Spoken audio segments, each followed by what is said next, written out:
Okay, everyone, I think it's time for us to start our webinar tonight. Okay, so good evening, everyone. My name is Zige Zhao, the Vice President of International Education Student Board. And thank you so much for logging into our webinar, Looking Towards the Future, Championing Bilingual Education. We would like to thank Dr. Fabrice Jaumont for allowing us to discuss his book with us, The Bilingual Revolution. Along with our guests from around the globe here today, the International Education Student Board for the International Education Program here at NYU Steinhardt welcomes you. Thank you for being here. And as a bilingual international student, I am also very excited to be here with my team to host this event. And now I will hand over the speaker to Lauren, our communication officer. Hi, everyone. I'm again, welcome to our event. I'm so excited for everyone to be here. Before we begin, I wanted to provide a brief introduction to you all about the International Education Master's Program at NYU Steinhardt, as well as the International Education Student Board. So the International Education Master's Program at Steinhardt School of Education and Culture at NYU is housed under the Applied Statistics, Social Sciences, and Humanities Department. Our main faculty specializes in pressing issues within international education, ranging from education in emergencies, immigration and education, to education's role in conflict resolution.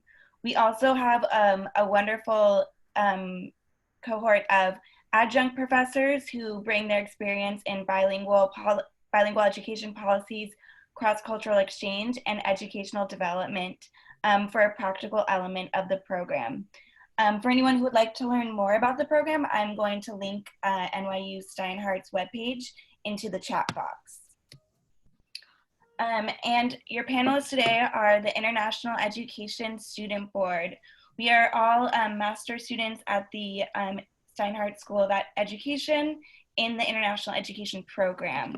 Our board aims to provide educational, social, and academic opportunities that will enrich the graduate experience throughout our program. We like to bring events that are academically focused. This year, we unfortunately could not host our annual mini conference at NYU that we normally do because of COVID. So we are now bringing webinars like this to the international education community. And we are excited to talk about bilingual education today. I'm personally excited to talk about bilingual education because I minored in Spanish in undergraduate, and looking back on my educational experience, I wish there were more opportunities to learn another language from a young age. I'm gonna pass it off to my fellow board members. Good afternoon, good evening, everyone. My name is Zach Rush, and I'm formerly an international schools teacher.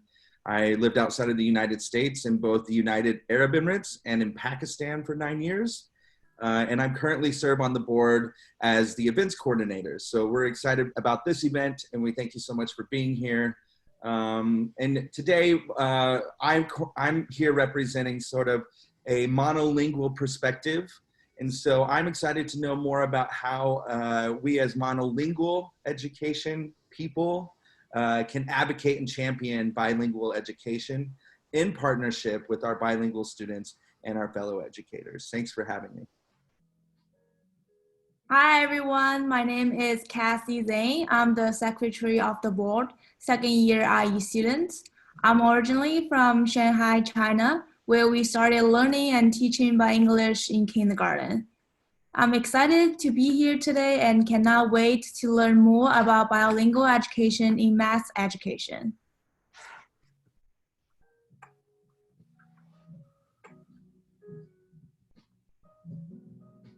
That's me, whoops. A few things I want to tell you about today's distinguished guest. Fabrice, as he likes to be called, has more than 25 years of experience in the international education and development of multilingual programs. He's also a personal professor that I have had both semesters in this program. He currently serves as education attaché for the Embassy of France to the United States and is the executive director of the Center for Advancement of Languages education, and communities. He's an adjunct professor in the International Education program at NYU Steinhardt, and he's a research fellow. And he hosts a podcast and a blog, speaks to audiences worldwide, and looks like we have a worldwide audience today, which is exciting, and has published 5 books.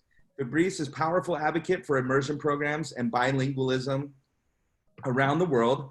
Nechtville Northeast Conference for Teaching of Foreign Languages recently awarded him the 2020 James W. Dodge Foreign Language Advocate Award. Welcome, Fabrice. Thank you. Hi. Before we start, just some housekeeping items before we begin. Feel free to ask any questions you might have. Please write them in the chat box and we will try to accommodate as many questions as possible. We kindly ask all the interactions in the chat function remain friendly and professional. Thank you. Good evening, Fabrice. How are you doing? Good evening, everyone. Thank you so much for having me. This is wonderful. Congratulations. You're incredible. I must say this. You're incredible organizing this and putting it. Thank you so much. Thank you so much for being here. Okay, so can you tell us more about your vision and the book? Sure. Let me just see if I can share the PowerPoint I prepared, and then from then on, also share the sound with you. So I'll go through some of the slides over 25 minutes, and then I'll take your questions. This is a presentation that for some reason I've been giving a lot lately via Zoom and all over the world. It's interesting to see that this has become a very, I would say, urgent topic to discuss, despite what goes on outside. But maybe there's a reason why, and we can discuss that later. But in any event, I want to say a few words about myself, because I think what matters is I always like to tell everyone that I'm first and foremost a parent, and a parent of 2 young girls here in Brooklyn, where we live. My wife and I are both French, and we want our daughters to be our daughters. And in a sense, it's a very raw feeling, but it's something that a lot of parents may relate to, and even people who are not parents. But being our children means also being connected to our identity, to our linguistic and cultural heritage. And this is something that is deeply ingrained in families that recently moved to this country, the United States, but it could be related to other countries. It could be similar to what parents and families experience elsewhere. I come from France, and a lot of families who move to France and live in France have the same feeling, the same idea, and the same need to create multilingual families. This is the question that I asked myself when I started to write this book.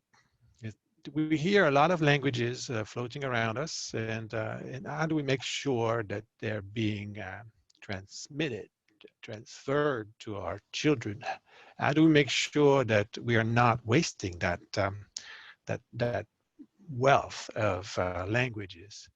And to some extent, there are countries where it seems to be more difficult than others to preserve that kind of wealth and heritage. For that, I decided that perhaps we should try to instigate and launch a movement, a revolution of sort, a peaceful one. Nobody has been tortured or anything like that. It's very peaceful. But the idea behind this movement, behind the book that I wrote and my activities, is that we need to change something about language education in this country in particular, but in many countries to some extent. A friend of mine wrote this interesting quote. He says that monolingualism is the illiteracy of the 21st century. His name is Greg Roberts. He lives in Utah. And he is somewhat of a guru to me, because he inspired me to take on this revolution with other parents. In a sense, it's a revolution against monolingualism. It's a fight that somehow is necessary because a lot of school systems are still very monolingual in a way they understand education. And I think that that could be changed. That needs to be changed. Actually, I think it definitely is something urgent to change. For that, we need to create specific environments that are welcoming of our differences. They embrace our differences. If families come to your country, they come from a different background, different linguistic and cultural background, we must make sure that they're welcome. We must make sure that this linguistic heritage is promoted. It is something that we want to keep and sustain and share in our communities, in our schools. And for that, we want to make sure that parents and educators in schools respond to each other in a full way. This dialogue is crucial. It's a respectful dialogue. We want to make sure that no matter where you come from, no matter what your language is, that we cherish that diversity, that linguistic diversity. And schools have a great role to play in order to make sure we are respectful of others. So this is, in a nutshell, why I think we need a revolution. But there's a vision behind this, behind also the movement that has become the Bilingual Revolution. It's about empowering multilingual families, linguistic communities. So there are many ways of doing that through education, sometimes a lot of educating of parents and educating of educators as well. There's a knowledge that is necessary. We need to make sure people have access to this knowledge, and there's a great deal of advocacy needed still to convince elected officials, policymakers, that this is definitely the right approach, particularly for this century. And this is where changing the way our schools consider language education and linguistic diversity is beneficial in many ways. It helps our societies expand our horizons and grow. Investing in our linguistic heritage is not a very, it's not a casual thing to do. It's something that has repercussions, that has deep impacts in the way our communities grow and develop. And for me, the other piece is that we need to raise our children, the new generation, as multilingual citizens of the world. It's very important that our children understand and embrace this linguistic diversity, particularly as they'll become leaders of organizations, corporations, foundations, universities, and so forth later on. And it's important that they are welcoming of our linguistic diversity. So there are also immediate advantages in embracing this vision. It creates jobs for teachers and language teachers in particular. But more importantly, my vision and what I'm trying to convey is that parents have a special role to play, particularly parents of young children. They have a power. They need to understand that they have this power to change the landscape, the school landscape around them. And that is something that I have focused on year after year, making sure that these parents understand their power. This is not new. This is something that another professor has said, Professor Ophelia Garcia, who I call the mama of bilingual education in the United States. She wrote this important quote saying that bilingual education, in a sense of this vision that I just described, is about returning power to ethno-linguistic communities and their desire for bilingual instruction of their children. And this, in a sense, she says, it's a bilingual education that takes a U-turn. So we're going back again. A revolution is a U-turn. We're revolving to something that parents had wanted in the first place, but somehow it got lost along the way in school systems, particularly in the United States, where Well, bilingual education has now developed a bad name. It has a bad reputation. It's connoted negatively when it shouldn't. It should not if we were to listen to the parents' wishes to educate their children bilingually. So there are a number of things that need to be clarified because a lot of people, a lot of misunderstanding about what bilingual education is. For many, it's about accessing English, the English language, particularly in the US context. And that means gaining equal opportunity to jobs and careers and number of things in this country. So being able to speak fluently in English. And that's how it has been understood for many years. That's how a lot of legal cases were won in bilingual education in particular, because English was something that needed to be taught in a bilingual setting in order to create better opportunities for children. Now, for families like mine, it's different. It's about sustaining our heritage, making sure that this does not go to waste and that our children will continue that and nurture that. I mean, it's for me crucial that my daughters talk to my parents every Sunday on Skype or Zoom, and that happens in French. It's also crucial that they send them a postcard, for the holidays in French. These are things, little things I don't want to lose. I want this bond to continue to exist between my children and my parents, for instance. So that's another aspect. The other thing is, and you read a lot of papers these days talking about the advantages of bilingualism and cognitive development. It's as if sometimes you read that being bilingual is like becoming a genius. You're super agile. You will be having excellent results academically. Your brain will be stronger.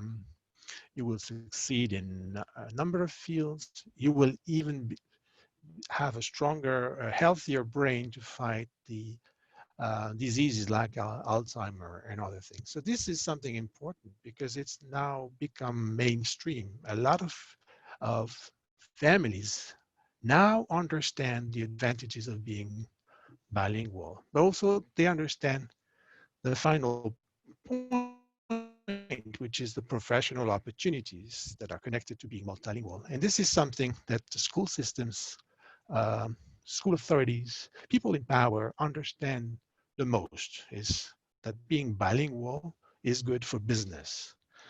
Coming from France, in recent years, I hear that this is how bilingual education is now being implemented because it is good for business. Being bilingual, being fluent in several languages means more business.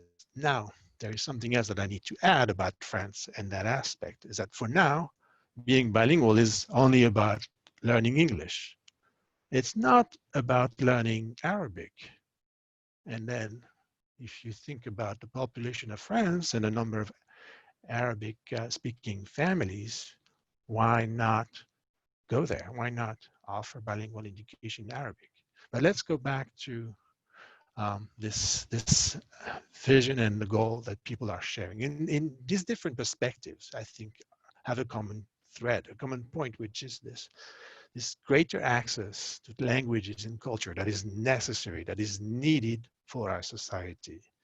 Now, there's something else which annoys me always when I hear what people think about being bilingual means, what it means, or what it doesn't mean in actuality. A lot of people think it's still a handicap to be a bilingual. They will discourage people, discourage parents to speak to their children in their home language. They think that it might hurt the child's IQ or slow down his or her verbal development. Now, this is all nonsense. This is all myth. This needs to be busted, taken down. Sadly, it's so sometimes even carried out by educators. And that breaks my heart to some extent, because when you hear teachers say that to parents, to immigrants, that they should not speak their home language to their children and just focus on English or French in France, or whatever the language, you know, this is having, this has consequences. It damages families to some extent. Now, being bilingual is not just something superfluous. It's also not a privilege. A lot of schools here, private schools, will charge $30,000 or more to provide a bilingual education, a high quality bilingual education. I really think everyone should have access to bilingual education, quality bilingual education for free in public schools. And finally, there's something that should be said here, particularly with what we hear in the US, is, you know, if you're an immigrant, you should not be afraid of speaking your language. You should not be afraid of going out with your children in a supermarket and speak your language. It's not a taboo. And despite the fact that sometimes you hear those stories and people getting shot because they speak Spanish or Arabic in the street, we should all make sure that this is okay to speak that language when we are outside, and parents should not be afraid, and definitely not make that decision of not speaking to their children in their home language. And unfortunately, this is still happening. Parents decide, because they want to protect their children, they'll decide not to speak to them in their home language. And that should stop. That is no longer okay. We should make sure this stops. So for me, and that's a central piece, is that being bilingual is the new norm, and it should start with our younger citizens, our children, our future. So I'll say a few things about the Bilingual Revolution, and I'll show you a few examples, and then I'll show you a couple of videos as well. But this is not something new. This started, at least in many, many places, including here in New York, over 30 years ago, with families and educators joining forces and trying to create great bilingual program. And this one in particular in Brooklyn has existed for over 30 years, and it's a combination of parents and educators joining forces. And the two ladies here on the picture, one is the principal, and she's the educator, and the other is the co-principal, and she's a parent. So the two of them, and it's quite unique, are sharing power in the school, and they're serving thousands of children in Spanish, and it's a Spanish dual language program. Sometimes stories are difficult in the way communities are trying to set up those programs. Here, I'm showing you the story of the Russian dual language program, in which one of them, there were several programs. One of them started in Brooklyn 15 years ago, but parents had to go to court to win this program, to make it happen. They fought against the Department of Education, had to demonstrate that they had enough people interested in the program to get it started. And the founder, the parent behind this initiative, Maria Cott, and she's here on this slide, she says that you don't have to fight this kind of battles in order to create a dual language program, a bilingual program. It should be coming out of fruitful dialogue between parents and educators. But unfortunately, there are still a lot of initiatives like this one, which are killed because educators or school systems are not ready, or they're not willing to support them. Now, the good news about the Russian program, that those parents never gave up, and they succeeded in creating the program afterwards. And they succeeded in creating another one in Harlem, which has been doing very well in the last couple of years. And I'm sure there'll be more Russian dual language programs coming in the future. Now, I told you a little bit about the Arabic program and the situation of my country, but here it started 12 years ago. And I remember it because with my job at the French embassy, we were very successful in creating French dual language programs. And we were getting the New York Times, people saying, wonderful, French dual language education, this is great opportunities for our children. At the same time, this group of parents and educators were trying to create Arabic dual language programs a few blocks from the French dual language program in Brooklyn. They were not getting the New York Times. They were getting the New York Post saying, stop the madrasa. This is incredible. This is going to destroy our schools, our communities, our children. We are indoctrinating our children with these programs. And people were protesting outside the school with placards saying, you know, stop the madrasa, stop the madrasa. So this is something that in the end had a huge consequence on the program, at least the way it was developed in the first place. And the school had to terminate the program. But thankfully, a few years later, another initiative decided to try again. And this school here, the PSIS 30, has been very successful in creating New York's first Arabic dual language program, which I think is a model for many countries because they succeeded in leaving the political stuff, the religious stuff outside of the schools, and they're just offering a curriculum, a New York City public school curriculum taught in English and Arabic to children coming from all over the world. Not just Arabic-speaking families, but also families who really want their children to be exposed to a second language or a third language or more. I will pause here and show you a video because this story of the Japanese dual language program is fascinating. These mothers that you see there down in this picture, they approached me a few years ago and they wanted to create New York City's first Japanese dual language program. And one of them was a Korean, another one was a Chinese, another one was a Taiwanese, and two moms were Japanese or of Japanese heritage. But together, they were determined to create a Japanese dual language program. And they succeeded. They went to Bushwick, Brooklyn. Now, I don't know how many of you know Bushwick, Brooklyn, but it's not Japanese. It's predominantly Puerto Rican.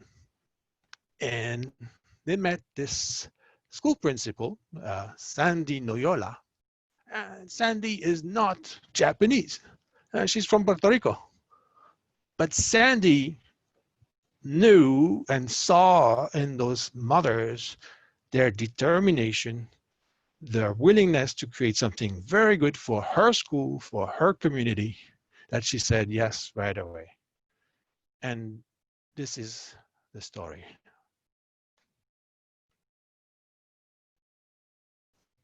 Do you hear the sound?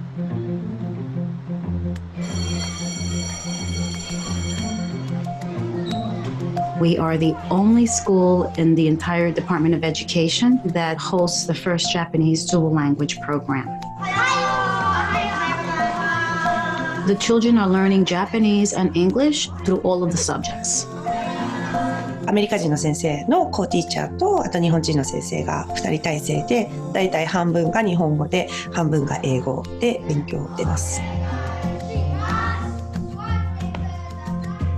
日本語のバックグラウンドがある子どもたちとそうじゃない子たちが一緒のクラスで学習しています。I believe in the power of bilingualism. When children are proficient in two languages, their cognitive development is at a much higher level. Bilingual students have better results in math than monolingual students on those standardized tests. That's been proven by a number of studies. Being bilingual is not just about languages, it's so much more. クリエイティビティ、答えがないものに対してそれを答えを導き出す力っていうのがすごくあるなっていうふうに感じます。You're tapping into different parts of the brain as you're speaking two languages. So your brain is more active. starting in kindergarten and pre-K is a great age for children to start to learn a second language. It actually sinks into your brain much more and it's much more natural. 毎日日本語に触れているっていうのはすごく大きいと思います。すごい勢いで習得してます。英語が遅れていることも全然なくて、学ぶことをすごく楽しく感じてるみたいです。When you really think about it, it is a specialized program. The students do exceptionally well.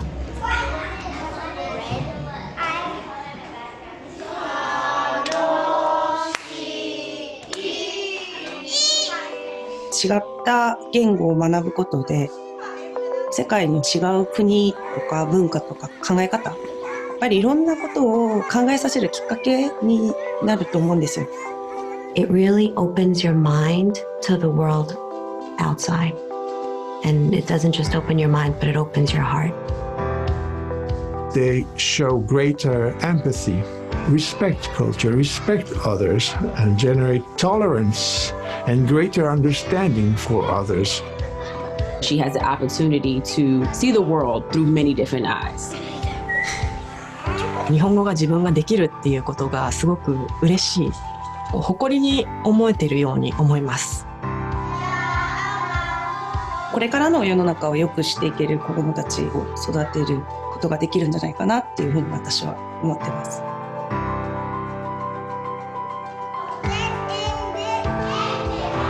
もっと面白く、もっと楽しく、もっと意味があるようなカリキュラムになるようにっていうのは常にチャレンジしながらやってます。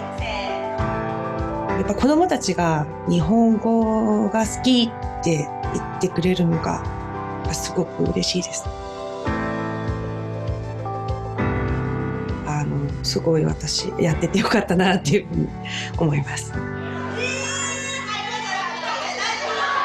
Through this JDLP program, I personally have gained a lot of very close friends. 2015年に保護者の熱い声でできたプログラムです。Parents are our partners. I feed off their energy.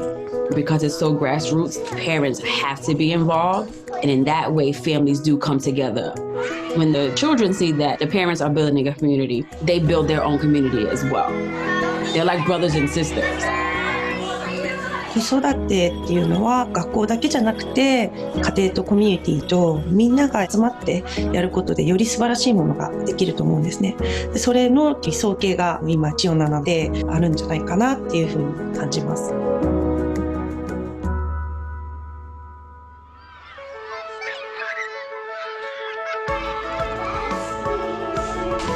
To see them thrive in this program, it just floors me. It makes me so happy.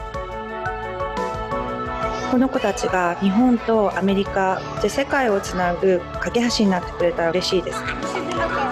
I can't think of a better way of teaching our children.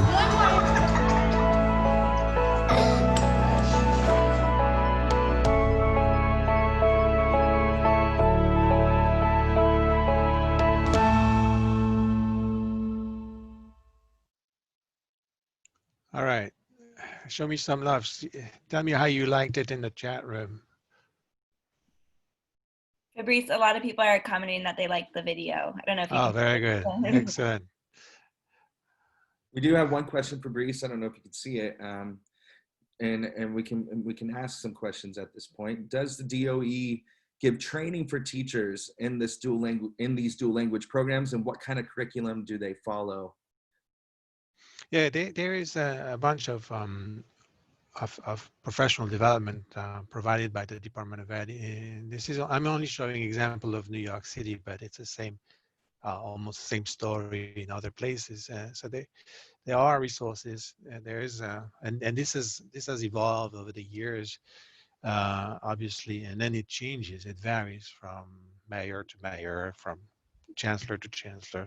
But definitely there's support, there's interest, and there's a policy that says that we should nurture and protect our diversity and our linguistic diversity. So New York City, I'm not saying that it's an example, but it's definitely doing very well in that sense. It's not a monolingual system per se. A lot of students anyway coming from all over the world. I don't know how a city could be a monolingual school system, but there are still battles to be won, and this example here, for instance, is a great example because this was started in a previous administration under Michael Bloomberg, and they created the first Chinese dual language high school. And at the beginning, nobody, no parents, no one wanted to join that school. It was in Manhattan, and nobody had heard about it. And it turns out that after a few years, this school became one of the best high schools in the United States. So you can certainly imagine that there's a need to change the mentalities. That takes a few years, but then the results are there. And people acknowledge that they are definitely, these are schools that are being transformed the minute they embrace dual language education. And communities like the one you saw, the Japanese parents, are supportive and dedicated to go back to the Japanese story. It's incredible, but imagine one thing. Japan's first lady visited the school in Bushwick, Brooklyn. Imagine Japan's first lady came to New York and went to Bushwick. She visited that school and donated $30,000 to the school to support this program. It's unbelievable what it creates. This would never have happened before. And there are a number of stories like this. I mean, I work for the French embassy, and I try to support French-speaking families all around this country. And we have to fight for this type of education. We have to convince people, we have to convince school authorities, community leaders, elected officials, despite the numbers. I mean, there are thousands of children here in New York City who speak French at home. And a lot of them they don't live in Manhattan, they live in the Bronx. They come from West Africa, they come from the Caribbean, they come from a number of places. And they would benefit the most from these programs, if only we could create more of them. So there are battles, there are a lot of hurdles, and we need to make sure that everyone understands the advantages of having those programs. And we need to have more communities engaged. And this is what I've been doing through my books and through talking to other parents. This is with the German community. This is with the Korean families. This is with the Greeks. We want them to join this revolution. If you think of the Greeks, they're in Astoria, actually, this group of parents. And there was no Greek, and there's still no Greek dual language programs in Astoria, in New York, where anybody who has visited Astoria knows how many Greeks there are there. But they still have to convince school leaders that this is, and the Department of Ed, that this is something important for them. But there are stories like this in every community, and many families are reacting. There's an example, the Polish families in Greenpoint, where I live, were resistant to this idea for many, many years. And now it's quite the opposite. They've seen what dual language education has to offer, and what it has done to other communities. And now they're very supportive of this idea, and they're on to their third program here in New York. But I know in Chicago, these programs have existed for a long time. But then there are other interesting success stories, and I will pause after this one. But the Italians, if you think of the Italians of New York, and you're like me, you've watched many, many movies with the Italians of New York in them, and we have a mayor who says he's Italian, and there's a governor who's Italian, but yet, until recently, there was not one Italian dual language program. until this group of families decided that they would change it. So let's hear from them.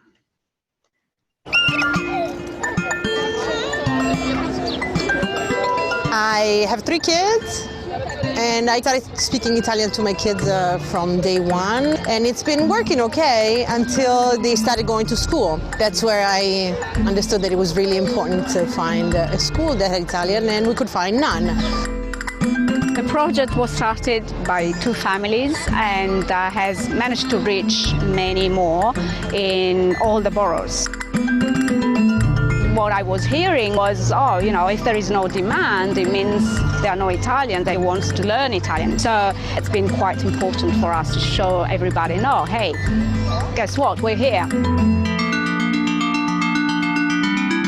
We managed to convince the Department of Education to create an Italian dual language program in Manhattan, but we don't want to stop here. There's a lot of families in other boroughs, and it would be awesome if they could create the same opportunity in different boroughs.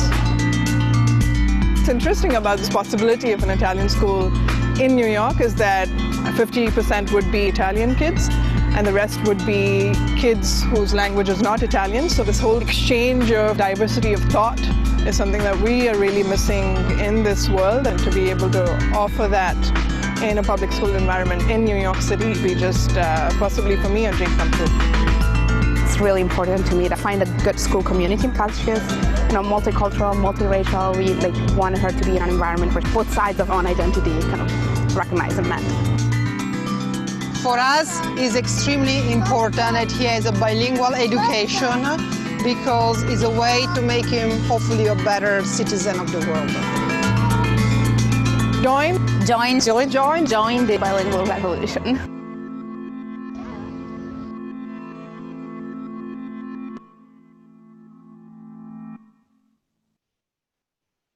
Now, these parents were very successful. They succeeded. They gathered so many people behind their initiative that they are now looking at expanding their initiative and opening it to other areas in Brooklyn and in the Bronx and other places. What I did, and I'll finish with a couple of slides about how I come in and how I support them, is that I think by giving them the tools, the resources, the roadmaps, how to create programs, we have a way of developing this, making sure the more communities are engaged. So that's how I got in to create, with the help of others, the Center for the Advancement of Languages, Education, and Communities, GALEC. So it's a nonprofit organization based in New York and trying to, gather information, share information, offer trainings and workshops and webinars, and spread the word and share the roadmap, because this is what matters, is how do you create a program? How do you get the community organized? How do you engage with a school? And how do you convince a school principal or a superintendent? This is where it's all about. And this roadmap, I'm not going to go into details. I'm not going to go into the various steps, but this is how we go about. We just tell the parents, first reach out to your community, find parents. If you have enough parents, you will succeed. There's a law actually here in New York City, New York State, that says that if you have at least 15 parents, 15 children rather, of the same age in the same school or school district who speak that language, then by law, the school has to provide a dual language program. So this is what we tell them. This is how we make sure that they have the backup, the legal backup, but also the right arguments. They have to design their own rationale as well to convince the school principal and launch a program. But I'm not going into details here. I'm running this series of webinars for the French Embassy starting next week. So if you'd like to go into and dig deeper in the roadmap, then there's more workshops and webinars like this to keep you occupied and engaged. But this is what I wanted to finish with. I mean, those stories that you've seen, we share them. We want people to understand that these are simple people, parents, human beings trying to change big school systems and also trying to change mentalities. We do it through books as well, and this is something I wanted to share with all of you. The book I wrote and other books that we've published are something I'd like to give you for free. You can download the ebooks with the coupon that you see here, CALEC. If you go on tbrbooks.org, you will have access to all these ebooks for free, including the Bilingual Revolution, which is now translated into 10 languages, which is something else that we want to do, is make sure that this stuff, this knowledge, is accessible in as many languages as possible. So in conclusion, and then I'll take your questions, we want a bilingual revolution, and we want you to join us to some extent.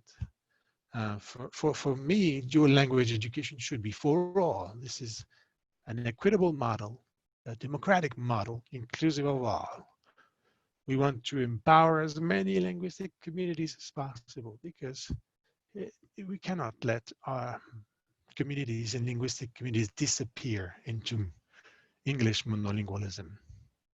And for me, we will be better, our societies will be better if we can develop those pathways to understanding who we are. You know, the more I understand myself, my countries, my culture, my origin, the more I understand others, and I respect others as well. So this is for me, mutual understanding, respect, tolerance are things that are promoting peace, and we need more of that in our societies. We need to make sure that our schools are doing that, and I believe we can do it together. Thank you. Thank you so much, Fabrice, and thank you everyone for being a part of this awesome and amazing opportunity. We are going to open it up to questions that we have been taking from the chat, but feel free to contact Fabrice at any time if you have more you would like to ask him specifically about maybe where it is you're coming from and the programs that you're navigating. You can use this contact information, and as well, we will be sending this in a follow-up email. So Fabrice, we've got some interesting and some awesome questions here. Let me, I will stop sharing the screen, right? Is that okay? Yeah. You all got the contact info. Here we go. So one of our questions that we may not get to everyone's questions today, so we encourage you again to email Fabrice if we don't get to your question in time. But we want to start with, for us, the biggest problem is recruiting teachers, getting them visas. Are there some ideas about this that you could share in regards to getting more people who speak the language in order to teach Very good. and start these programs? Yeah. So some states are smarter than others, or they are putting more effort into this. And I mentioned one state. Let's see if people paid attention. But which state in the United States is now the leader in dual language education? No, Lauren, you cannot raise your hand. Which state?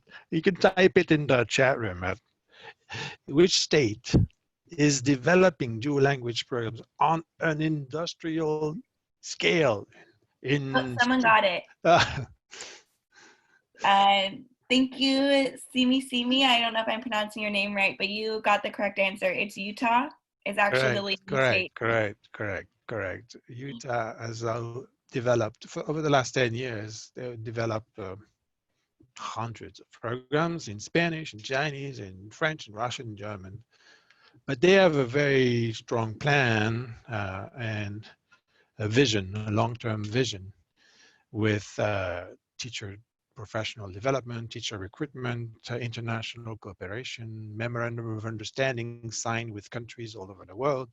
So this is how, they have developed this plan. And then Other states are struggling, I would say. New York has not been great in terms of international collaboration, and then visas and other things like that. And the solution we've found, at least for French two-language programs, is partner with universities in master's program and try to create scholarships for students so that they join those master's program in bilingual education and they get their certification and other things. That's how we've tried to solve this issue, but it's a big issue everywhere. Teacher shortage and qualifications. Definitely a biggie, the biggest one to solve. We have another question. Many passionate and gifted educators today believe in the power of bilingual education, but are monolingual speakers. And what is your advice to these teachers or educators? It doesn't have, I mean, being that open-minded is already a great thing. What I hate to see, and I see it often, is when educators, monolingual educators, reject it. And sometimes these are monolingual educators in position of power, and that is lethal because, and I have examples flashing through my head right now because it's still very happening all the time. And sometimes superintendent, people in power, will kill any initiative that comes from parents, multilingual families, just for whatever reason they'll find, whether it's because, well, they'll say we'll never find the teachers, or they'll say we don't have the budget for this, there's no space, there's no this, there's no that. But it's always lame excuses. And it's also sometimes, for some, it's because they also lost their linguistic heritage. I've seen this happen. Of course, you have monolingual families, monolingual individuals, but sometimes, and in the history of this country, they were not monolingual. They were coming from somewhere else, and they lost that language. And a lot of them resent that. But again, monolingual teachers who are willing, they have a place in that revolution, and they have a place in those programs. Again, these are dual language programs where you teach English alongside another language, 50-50. Those two languages are placed on an equal footing. And, you know, teachers are partners in that sense. Even if they're monolingual, well, bilingual, they're partners. So it's essential that they feel welcome, definitely.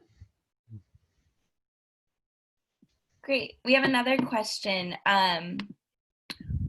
So how do this one is regarding the Japanese language schools. And so how do teachers differentiate instructions between Japanese background children who speak Japanese at home and other children who have little exposure to Japanese or other language? Or like, yeah, so it's the same thing with my daughters who speak French at home, and they go to this French two-language program at PS 110 in Greenpoint.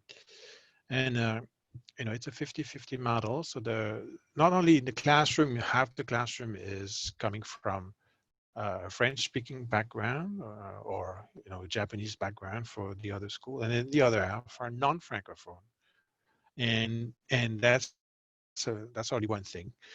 So the children learn from each other. They learn from their peers. And then the other thing is the teacher speaks. If it's a self-contained model, the teacher will teach in both languages, 50-50. If it's a side-by-side model, it's two teachers. One will teach that language, the other no, and then the kids are changing classroom. But then everyone follows the same education, and we see the same amount of hours in the two languages. Now you need extra support sometimes for complete beginners, and you can also differentiate sometimes and bring extra support, even with parents who don't speak the language. So there are a number of initiatives such as the buddy systems where parents of multilingual or parents of the target language will support parents of the non-target language, for instance. That's how it's been done. But sometimes it doesn't work. You have to also acknowledge that part. Sometimes there are kids in the back of the room and they're not happy being in that program. Maybe it's something their parents wanted, but not them. So we have to be careful about that as well. This is something that needs to be carefully implemented and supported. Great, and that kind of tied into someone else's question about how parents can also become bilingual. So I'm going to move on to another question that was proposed from the chat. One of the attendees asked, language and culture go hand in hand, and for languages like Japanese or Italian that have one main cultural center, you can teach that culture in the classroom. How do you deal with the cultural aspects for languages like Arabic, French, or Chinese, which do not have a single dominant culture that you can teach and recruit teachers from? Very good. Yeah, so the example that I'm most familiar with is obviously the French example, and a lot of the teachers come from all over the world. Actually, there are more American teachers who have learned French than French or French-speaking teachers. But then you have teachers from Quebec, teachers from Africa, teachers from Haiti, and they all make sure that that they're bringing all these different cultures or cultural elements into the classroom, and the children will actually insist on that and on creating this festival of cultures within their classroom. So this is how it's done. It is not a monocultural approach. Yeah. I think it would be detrimental if we were teaching, let's say, the French of France and French history only, and then nothing else, particularly considering the complexity of this language and people who speak it. Same thing with other cultures. In the Arabic dual language program in Brooklyn, there were people from Egypt, Yemen, Syria, Lebanon. So they were all bringing their different perspectives into the school, and that created such richness that it's unique in a sense, and it's very powerful to see. Okay, great, Fabrice. We have another question. So, how can bilingual initiatives be spread across the U.S., not just in YC? Like, what kind of policy should be advocated at the local, state, and federal level? So what I've seen in the last 15 years or so is the emergence of dual language education, and this is definitely a model that has taken the U.S. by storm. More and more school districts in over 35 states have now created dual language programs. There used to be bilingual education before. A lot of it was transitional bilingual education. So this was meant to take a kid coming from outside of the US, make sure that they get enough English, and then transition them into regular English program. But that belongs to the 1990s. Now we're seeing dual language education whereby children coming from outside of the US are put in classroom with children from monolingual English-speaking families. Then together, they're staying throughout elementary school, even middle schools, together, and becoming not only bilingual, but also bicultural and biliterate, more importantly, biliterate. Bicultural is debatable, but biliterate is definitely the goal. We're running out of time here. We're already a little bit over, but we want to ask two more questions. So I'm going to start, and Lauren's going to finish us up here, Fabrice.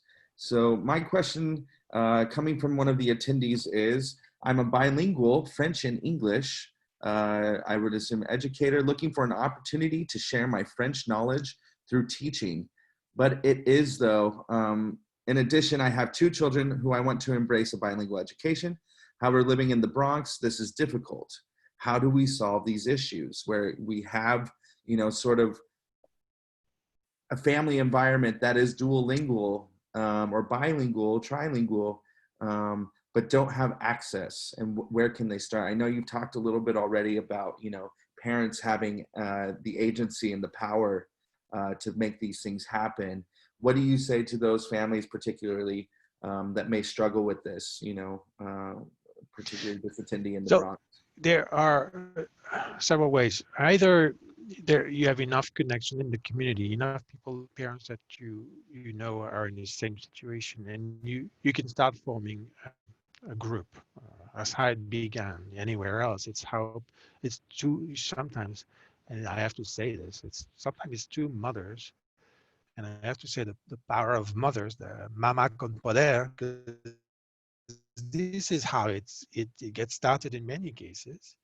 Not that fathers are not, you know, part of the equation, actually, as many of them are very active, but usually that's how things happen. And then from 2 they grow to 5, and then 5, 10, and then all of a sudden there's 100 families because of, you know, Google groups or Facebook or other things.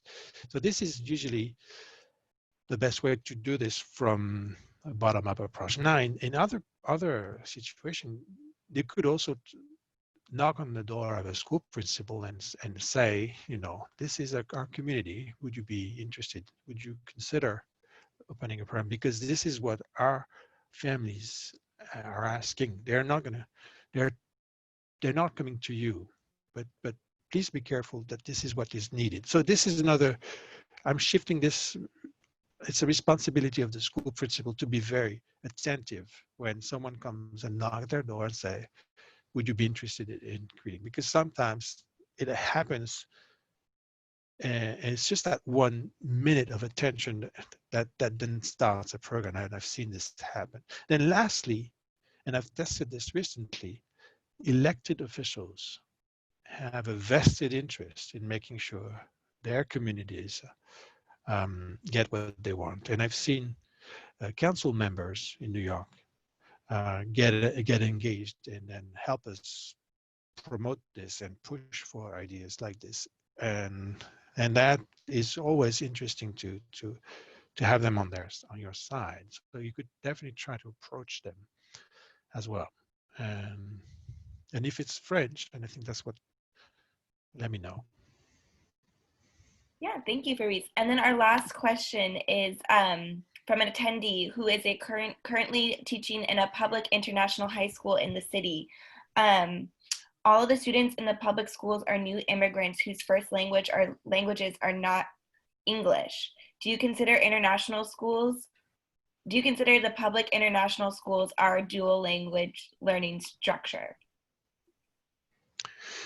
To some extent, public international schools, and I'm familiar with some of them, some extent they provide language programs in the after school or sometimes during the day as electives. But their focus is on teaching English, bringing English and immersing newly arrived children in English. So this is, their job is about that. It's about English language learners and making sure they have enough skills in English then to go on. And that's what, there's not enough in the network of schools that is called the International School Network. There's not enough focus on language per se, or the language heritage of their speakers. To some extent, because we also run with the embassy and the French heritage language programs activities with those high schoolers to make sure that once a week they get to practice their French and meet other people who speak French, for instance. But that there should be more focus on that. There's not enough. I hope I'm not hurting anyone by saying this, but that's my take.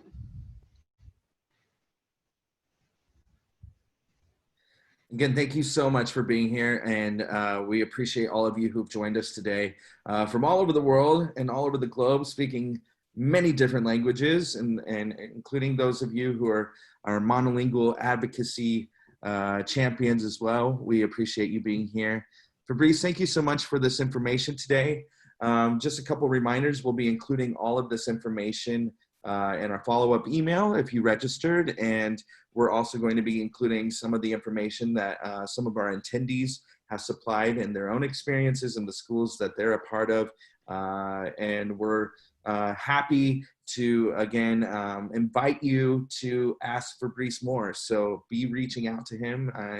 And if you have any questions for us as well about the IE program at Steinhardt at NYU, we are so happy to share that with you as well and be in touch. So thank you so much, everyone, for being here. Congrats to the four of you. And thank you very much. Thank you, everyone. Thank you, everyone. Thank you, everybody. And please stay healthy, stay safe, and continue the press towards, bilingual education, even from home. Super. Good job, everyone. Thank you. Thank you. Thank you.